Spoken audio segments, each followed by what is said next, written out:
Okay, it seems we are live. Dear friends, welcome to the second Zoom meeting in this year, 2025 edition of the Galactic Imaginarium Film Festival, which is the sixth time we are meeting with the science fiction and fantasy film fans. Now I am talking with Stanley Chen, with whom I met in Cannes Film Festival this year, and he was so nice to accept our invitation to be part of the festival as online special guest. Uh, he is an acclaimed science fiction writer from China and also a counselor in science fiction films. Welcome, Stanley, to our show. Thanks for having me, Upov, Darius, and hello to all the fans in Romania. I've been there I think 3 years ago, in Timisoara, and joining a event and invited by Stefan Tirong. I think maybe some of you might might know him very well. So Yes. yeah, so good friends, and it's very impressive that Romania has a very passionate and enthusiasm fandom of science fiction and of course movie and animation and manga and everything. So good to be here. Thank you for joining us.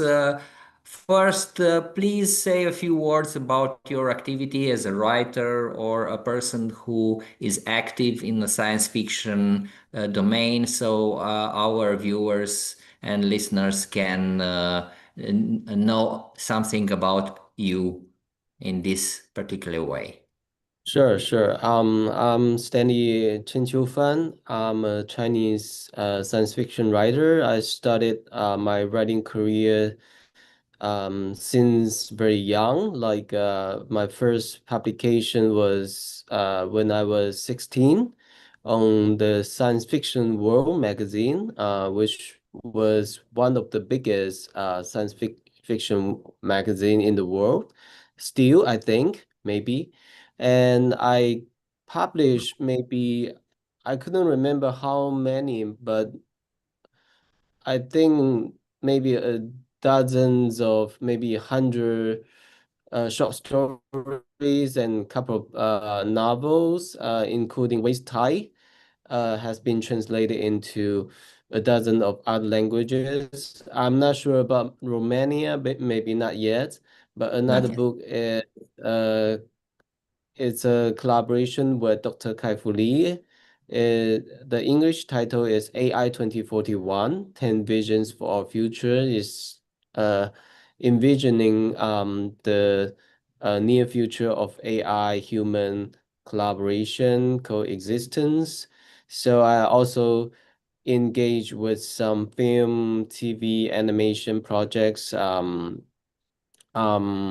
in recent years. That's why we met in Cannes Festival because I was the consultant of the Chinese movie Resurrection, directed by Bigan, Mr. Bigan, and won the special award on this year's Cannes, and also some other short films adaptation and AI generative AI short films and TV series, etc., etc. So yeah, I'll take it briefly. Quite a prestigious activity in this domain, but why did you choose science fiction as a medium of artistic expression? And as you said, 16 years old, it's pretty early. Hmm. Yes. When I was a kid, I think back in the kindergarten, I came across some books like Juverne's 20,000 Leagues Under the Sea and 80 Days Around the World, and also some classic movies like Star Wars trilogy, and Star Trek, the original anime series, and of course a lot of like Japanese animation and manga. So all of those like I think open up a new world is and potentials about what could happen, right? So it's not only about aliens, spaceship, robots, and monsters, but also about like how human can be transcendent into another form is transformative. So I think since then I I started to think about like my own storytelling, like what kind of world I want to build, what kind of story I want to tell. So I think this is the question keep haunting me during my lifetime. I think this is what I'm supposed to be. So I couldn't explain why, because we have a bunch of kids playing together, but some of them are quite into kung fu movies, some of them could into romance, some of them could be into detective stories, right? So everyone have their own like personal interests, but we couldn't explain why. So I think there must be something to do with your soul, some internal passions. So my thing is sci-fi. We met at Cannes where there was a series of presentation about science fiction and science fiction movies that were presented by people and professionals from China. Then I met you, and it was mainly about AI used in science fiction films. Tell us about your activity related to the science fiction film production, your experience with this domain. Yes, I studied film and literature back in the university time. I I think 10 years ago, I think. So one director, he optioned my story, a short story, and asked me to co-write the script with him altogether. Even the project didn't come out, right? So it a lot of reason, a lot of like factors, so it's not always go well with the project, but starting from there, I find it very interesting because it's totally different medium, right? So writing a fiction is totally different from writing a script, and because it's a teamwork, if you try to produce a film, a TV series in animation, it takes longer and it need much more money, investment. So it's not like a one man's band, but it needs a lot of like teamwork and collective efforts. So I try different things. I wrote scripts. I been consultants for films, and I teach. I do workshops on the film festivals about like how to tell the story. Like now, I even like I have a small team. I have a small team with my students because I teach in the university. So my students would be the director, and my students would be the script writer, but we bring them together and work stories into like, for example, AI generative films or TV series is in a shorter form. So I find it very interesting because before we think, oh, you need a lot of people, you need a lot of money to make a movie or to make a short film. But now you just need a computer and you need some ideas. Yeah, and you need a sense of like artistic expression, right? So you need some taste. You need good taste, and you need eyes as a director. You need you need how to move the camera, you need how to cut, you need how to edit everything. So I think the AI tool lowered the bar to entering the industry, but also it raised the bar because if everyone can make some kind of movie, so who will decide who can make who can make some money, right? Who will be the audience? Who will buy the ticket, for example? So I think it's lowered the bar, but also raised the bar. So I think back to the root of like what is a good storytelling. So I think now we can see so many short films generated by AI. You also saw it the other day, right, at Cannes. But you can easily tell which one is better, right? Which one is okay. Technically, is good. Is the quality is there, but it's not the real good storytelling. So back in the day, I think that's what matters.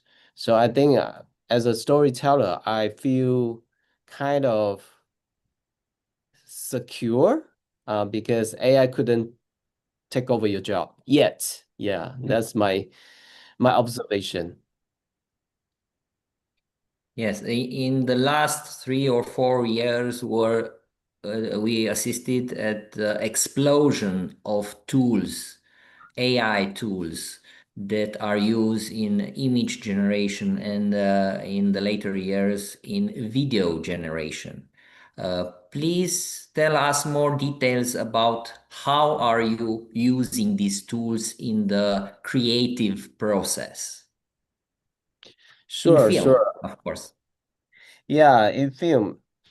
Yeah, because there is always new tools coming out every week, right? So like VO3 right now from Google so far is like maybe the best, but also a lot of Chinese companies is catching up like Jimeng AI, right? So like Keling AI is all like Hailuo AI is all from the big tech companies in China. So they're catching up, they're iterating their product quickly.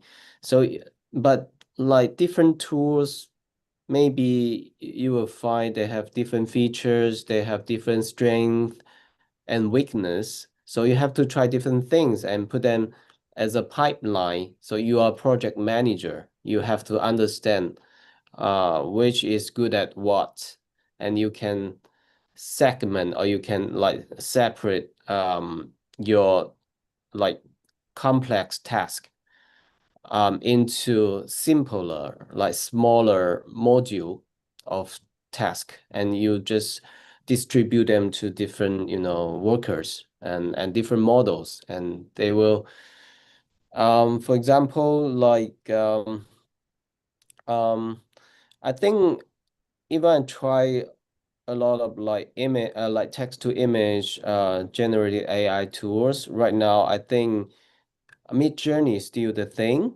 Mid Journey is still on the level of control and the subtlety of the like the image, the lighting, the angle and the artistic feeling. I think still it has the highest quality. But now we have Nano Banana. Nano Banana just came out maybe last week. So it allows you to manipulate from the elements level. For example, you can have an image with the text, with the logo, with a slogan, or with the people dressing up in different costume. And you can change the color of the hair, change the costume, and even change the settings, change the props, everything. So it allows you to do a lot of things to the image. So I think this is give you freedom as a creator, right? So this is something new, but also like you have to have really clear idea what kind of imagery, what kind of style you are looking for, right? So that's why I was forced to go back to the history of art. Maybe I have to watch a lot of like films from different period of time. So what is film noir? What is expressionism, right? What is different, directors specific style. So you have to understand how to describe, how to prompt specifically, as vivid as you could, as detailed as you could. So I think all of those just tools, but you have to cultivate, you have to articulate your idea as clear as possible. So I think this is the most difficult part. You have to try many times to get one shot as perfect as you like. But again, it's like is you need to regenerate many, many times to get the shot. Just like you're using the camera, you have to catch the light, you have to catch the magical moment, but maybe just one moment. But as AI, you have to spend more money, spend some money and time and effort to try in different prompting ways. Yeah. That was the next question about your opinion. What is the role of the AI in artistic endeavor? So for you, it's just a tool to tell a story, or it's something more? I think it's a tool for now, but it's a super powerful tool. So it's not only the tool on like technique, like a technician, but it's a tool also cognitively help you to expand your mind, right? So because sometimes you don't know what you want, you might ask the AI, so give me maybe 10 example, give me 10 different styles. And you might think, oh, this is something I never think of, and I kind of like it. So how about like you mix this with that and we come up with something new? So this is I love to use AI because it's like kind of exploration, because you don't know what you don't know, right? So I couldn't tell AI, oh, something I don't know, but I want it, right? This is impossible. But it's just like a black box. It can give you random stuffs. You just keep trying. So it trigger you, but it's like a human AI collaboration. So it's like partnership, a partner on the ideas, on creativity, also on the techniques. So I think to think in that way give you a lot of like freedom. So it's not just you were like manipulated by the tool, you were enslaved by the AI or whatsoever, but just keep your human agency, right? So you are the one who in control. You're the one who decide what's the final outcome. So just keep that. You're the gatekeeper of your own work. You have to set up higher bar, higher standard on your outcome. So I think that's the most important thing, not to compromise, not to lower your bar. So I think that's the thing. So, if I understand well what you are saying, AI can be also not only a tool, but an educational tool that is bringing forward something new that you did not know, and you say, "Wow, that's very interesting. I did not know." So you learn something. Yes. It's right. Yes, totally. Yeah, I think and it's even better for younger people if they have. So AI is better than, a lot of human teachers, I might say. Even I'm a teacher myself, but a teacher, we have limitation, We couldn't answer all the questions without losing our patience, right? So I just can be in the classroom on the stage for like 2 hours. But what about the rest of the time? So my students might need me like 24/7 to answer all the questions, but it's impossible.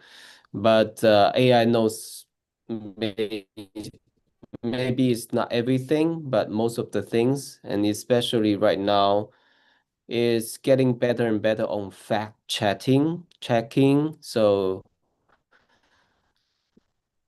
less hallucination. It's not like you cheating with AI. I know this is the next question. It's not about you use AI as something can replace your thinking and your self-expression, but just use it to give you more inspiration and aspiration. So it's like kind of like learning, right? So I learn what I don't know. And through this interaction, I know how to improve myself. No matter it's like knowledge based, no matter it's like skill set based, or like how to cultivate, like crafting the story, how to make it better. I always ask the AI, okay, so this is my story. Tell me what could be better. Like tell me like maybe 10 suggestions to make it better. So maybe 3 out of 10 making sense to me, but that's good enough, right? So not many editor give you very valuable suggestions, I have to say, but AI basically they don't have the, they don't have the dignity to lose. They don't have to, flatter you. And I think they are very helpful to give you some like.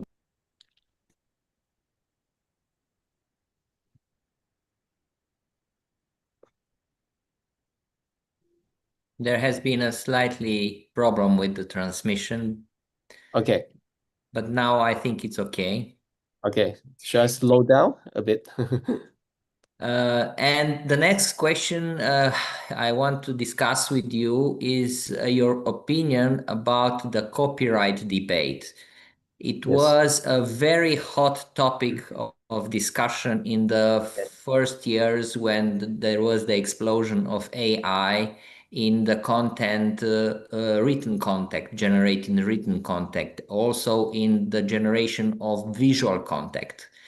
The Mm-hmm. problem was that the AI was trained on a human artistic products, and the creators were revolting because they say they need to be paid because the AI trained on their images or stories or so on.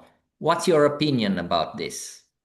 I think the current sentence on Anthropic, the company of cloud, so which is also a very powerful tool. So they is the internal leaking information proof that use maybe thousands of hundreds of books, but is like it's illegally used. Is they don't buy it. It's all download from internet. So it was sentenced by the court. They have to pay $3 billion to all these authors. I think that makes the point, right? So you couldn't use it for free because this is all like human efforts. This is all the outcome of creativity and a long time of like working, human laboring, right? So it's you have to pay for it.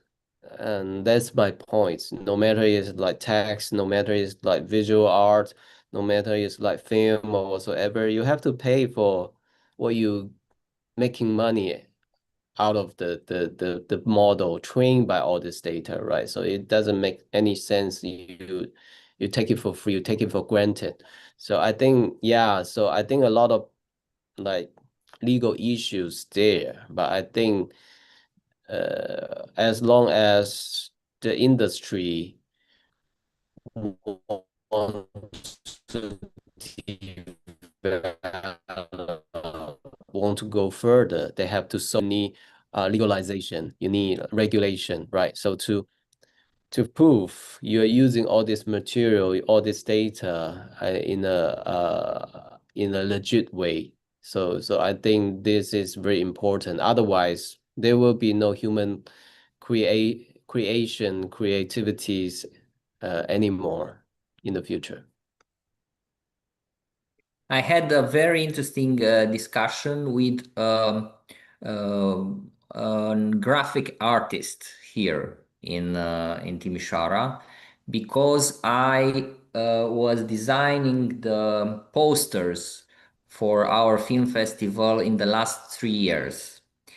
And she said, you are cheating because you don't know how to make drawings, and look, you are doing that and this, and you are cheating. I was studying for 10 years to make nice drawings, and you in 5 minutes are going to make a poster. What's your opinion about this discussion?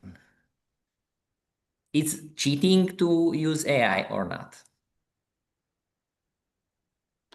I think like just like back in the day when, like artists, they try to paint a very realistic, portrait, right? So human portrait. But later on, we have the camera, right? We have cameras that can be 100% precise, right? So it's like replicant of the imagery, like what human eyes could see.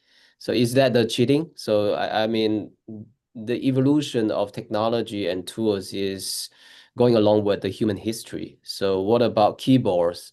What about computer? What about, even pens, handwritings, and what about printing machines, right? So it's always there. So I think the problem is now I think this is the new tools, the AI tools uh is like decentralized or like democrat uh democratize the knowledge and experience which used to be learned and taught in the university or like schools, art schools. It takes maybe 10 years to finish a degree or a certificate, and then you can write, then you can draw, then you can be an artist. But now it's not anymore, right? So you can use the tool. Everyone could be an artist. Everyone could be the writer. But the problem is it doesn't make it any easier, right? So if you couldn't make money out of it, and you couldn't build up some your personal style. I mean, make you distinguishable from others, which you still nobody, right? Nobody's gonna pay for you. Nobody's gonna buy your story, buy your painting, buy your sculpture, whatsoever. So it doesn't make it any easier. I mean, so this is the time like all the traditional artists or the new same like entering level. So everyone have to think about that. How can we make ourselves unique? So this kind of uniqueness is irreplaceable. So whatever tool you're using, this is my style. This is my expression. This is my life experience is just belongs to me. There's a signature on me. This is Chen Fan, and you're Darius, and nobody else could copy that. So I think that's more important. How to make yourself an icon, how to make yourself like a story. It's not only about your work, but your personality is also something you're selling. So it's like a brand, you're doing your individual personal branding. So that's more important. How to package your whole life experience into some kind of product. I think that's more important. That's relevant question to be asked. Now, the relationship between AI and human is more like a tool for the human, and it's evolving to be a partner. But in the future, how do you see the relationship evolving? Because, of course, AI will be much stronger and much relevant in the future, and maybe have some qualities that today we even don't imagine it will have in the future. What's your opinion about this?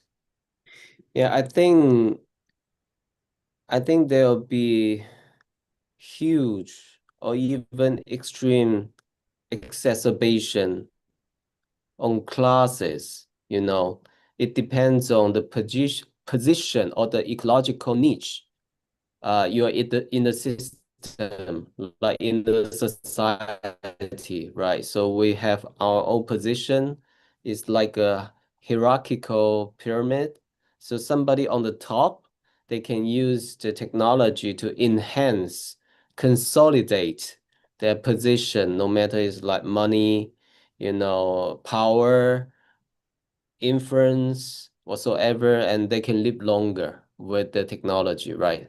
So, but the lower class, I think they're the one who's much more vulnerable because they don't know the technology. They couldn't use the technology, and they could even not access the technology. They couldn't touch But it. now They don't it's have. free. It's a free technology. You can go online and use them. Yeah, but the problem again, like computation power costs money, right? So, for example, the chips, only a few companies in the world can manufacturing chips, high-end chips, I mean. Yes. So that's a huge problem, right? Again, only a few countries, they have this kind of super AI power, right? So what about the rest? So I think in the future, this scenario will going extreme. So our society will go very scattered. So this is extremely unequal, like in the future. So the kids will going like some like superhuman, like post-human, transcendental human, but some maybe just lying flat, just like in the Chinese, lying flat, doing nothing and playing with their phone, or maybe in the future it's like in the VR. So because it's like the future version of drug, it can feed you anything like just to stimulate your ecstasy, right? So you don't even like it's very low cost, it's very cheap. So you can just lying there enjoying whatsoever in your head.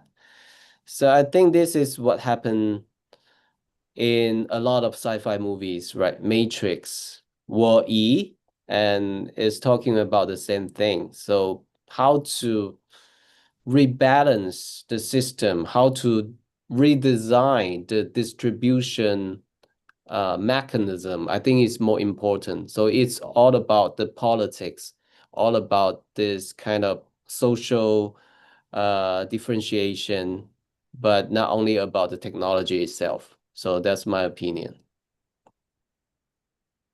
Okay, very, very interesting.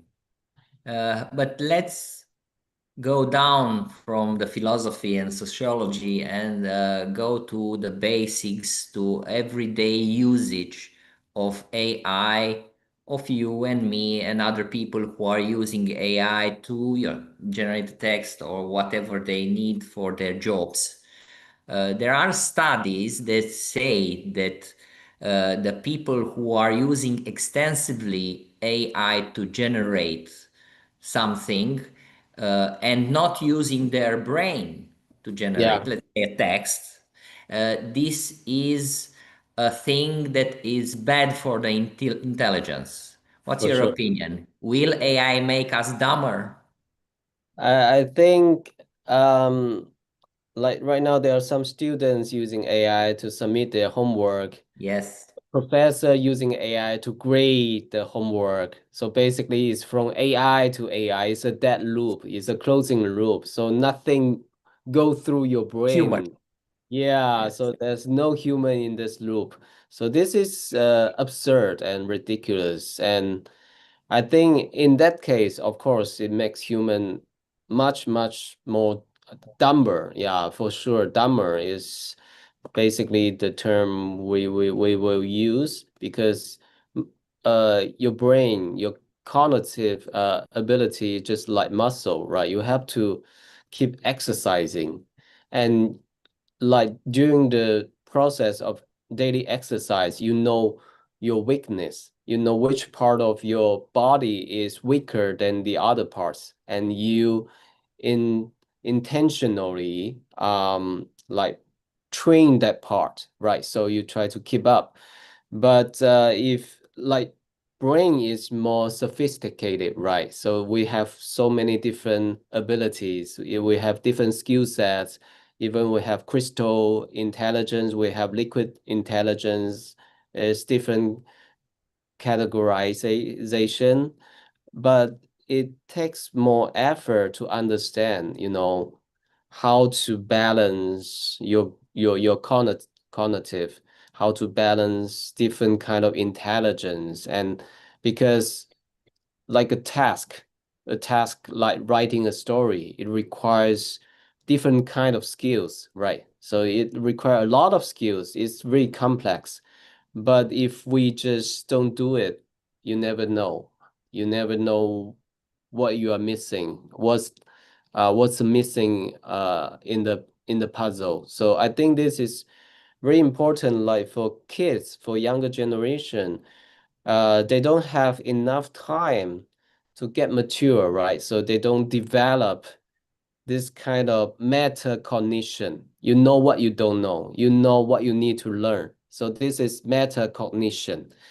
But they don't have the ability, they don't have the chance to reach that point, to reach that stage, and AI took it over. So they all passively, passive aggressively give give it up to the machine. So which stop them from getting mature, and they'll just stop that for good.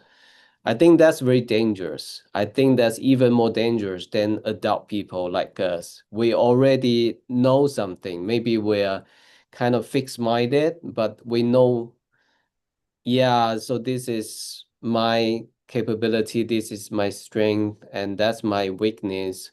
And I can use AI to fix up my weakness and even emphasize empower my strength. So that's what I can do. But as a youth, they don't know what they don't know, right? They don't know what is missing there. So I think the question might go back to the fundamental education. So AI literacy is what we need, starting from kindergarten, I would say. The earlier, the better, because you have to teach the kids how to use AI. It's the attitude towards the technology, not just the skill set, not just the knowledge and, the technique, but the attitude matters. So, but first of all, you have to understand what is human, why human thinking matters, right? So I think this is a very fundamental, basic, but important questions to be asked. So it's very interesting because you are a teacher, you have workshops using AI. I also have an AI club with primary school kids from, let's say, 8 years to 12 years.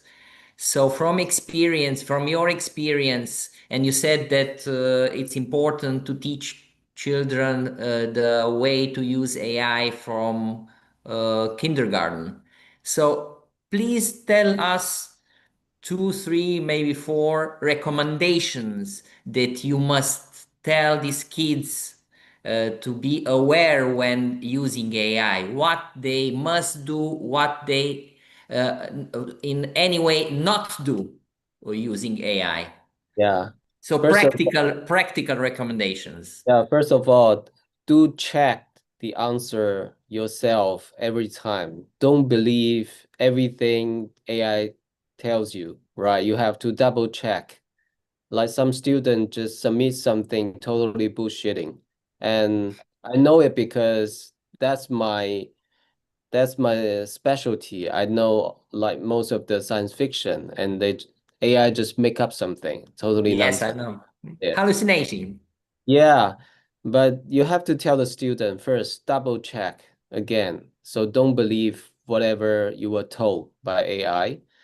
And second, you have to develop the eyes to differentiate like what is written by human and what is written by AI. So you have to tell them to read closely into the detail and tell them why this is from AI and why this is from human, blah, blah, blah. There's internal logic and emotional attachment, and there's some flow there, but AI is basically very stiff and it's like putting all these elements together, but without the uh, coherency, inside. So you have to teach them, you know what, you should have the eyes to tell what is the differences. And three, I will tell them, okay, you can use AI, but you have to restrict yourself to use it from the very beginning. You have to come up with some idea from your own. Then you use AI to refine it, to re revise it, and afterward you see, okay, this is what AI tell me. Could I make it better? So use your brain again, and then use AI again. It's like iteration, human machine. So it's like Very rotation. Yeah, don't trap in the rabbit hole from the very beginning. So I have to tell them, okay, there's process. You have to do it, follow the process. Otherwise, I will ask you, which part is from you, which part is from AI, why? Tell me your first thoughts. Tell me your first idea when you came up with this, sentence. So this is about the process. You have to design the process and tell the student to follow the protocol. So I think it's all important. And again, I think about the result, before we just grading based on the results, but now it's not anymore. So the result could be fake. We have to, some kind of interrogation, you have to ask, you have to like verbal like expression. You have to ask the student to tell you why. You know, they show something. It shows a lot of things. If they totally rely on AI, they couldn't tell anything, right? So they couldn't say, they just, read it. But even read it, they couldn't read it good, read it smoothly. So I think this is very important. You have to tell them at the very beginning, okay, you have to tell me without looking at the result. And if you do it yourself, I'll know it. If you're using AI, I'll know it. So yeah, I think this is very practical. And yeah, so yeah. on my class, yeah, student knows they couldn't cheat because I know better than they do on AI, on everything. So yeah, they couldn't cheat. There's no way. Yeah. Now, in this discussion. I was the student and you were the teacher. I learned two very interesting tricks today. Thank you very much. And now, in the closure of this discussion, which I enjoyed very much, please tell us your future plan in the near future. What Yeah. will you do? What workshops, maybe collaborations with the films you have? Do you have a project in the film industry now? Please tell us. Yes, I have several projects ongoing. Like Waste Thai have been option for a couple of years, and now we have the director and writer attached from Australia. So they are doing the scouting on some Southeast Asia island near Singapore.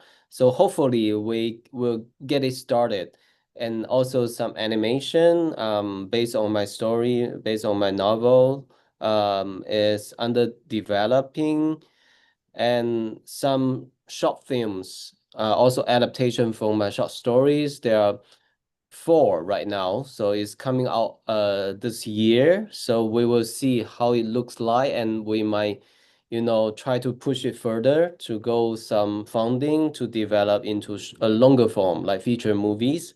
And also myself, I have a team doing like AI generative short TV series. Right now is attached with a platform called Mango TV, which is biggest platform, one of the biggest in China. So a lot of things ongoing. I think I try different things, many things. Immersive drama also coming out this last month in Hangzhou. So also it's like a Sleep No More style. It's like multi characters in a huge space or set up in a cyberpunkish style, and like allows maybe 60, 70 audience entering the room, and you can choose which character, which storyline you want to follow. But every time you just can see part of the story. So we have to revisit maybe 5 or 6 times. There are some fans right now revisit like 10 times to try to understand the whole world, the whole story. So this is all like part of my projects. So I try different mediums. I try to expand my, creativity with AI and with other people.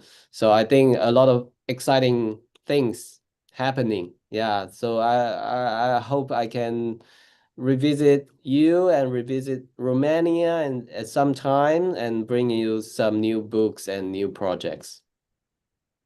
You are very welcome, and we will keep in touch because it's very interesting, and you have the possibility to show your work here in Europe. And I think that's a good opportunity to meet other creators and maybe have join projects. For sure, Thank for you sure. again. Thank It you. was a pleasure, and see you next time.